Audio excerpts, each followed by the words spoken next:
Direktorat Reserse Kriminal Khusus Polda Jabar mengungkap 2 kasus tindak pidana memperdagangkan dan menawarkan jasa pembuatan sertifikat vaksin ilegal. Kasus pertama, polisi menangkap 1 orang tersangka berinisial JR. Tersangka menawarkan dan memperdagangkan sertifikat vaksin ilegal melalui media sosial yang dihargai Rp100.000 hingga Rp200.000. Pelaku menawarkan sertifikat vaksin tersebut tanpa harus melakukan penyuntikan vaksin. Hingga saat ini, 9 sertifikat vaksin sudah dibuat oleh tersangka dengan keuntungan Rp1,8 juta.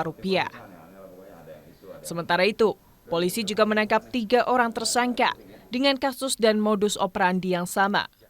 Ketika tersangka tersebut memperdagangkan sertifikat vaksin yang dihargai Rp300.000.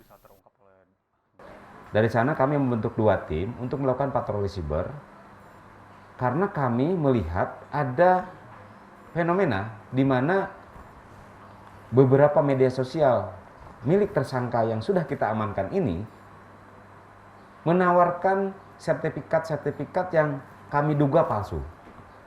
Nah, dari sanalah terungkap beberapa TKP yang berhasil kami ungkap. Sebetulnya kalau seperti itu, menurut kriminolog Yasmil Anwar, agar hal tersebut tidak terulang kembali, maka pengawasan di hulunya harus lebih diperketat, dimulai dari sistem birokrasinya, pembuatan, hingga penggunaan sertifikat vaksinasinya. Nah, untuk mencegah itu tentu dari hulunya, Reza, ya, dari hulunya.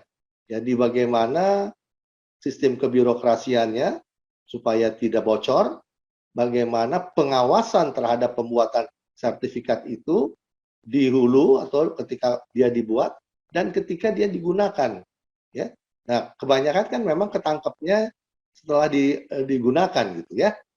Untuk mewaspadai sertifikat vaksin ilegal ini.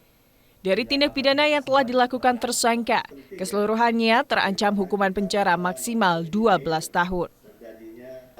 Reza Pratama, Kompas TV, Bandung, Jawa Barat.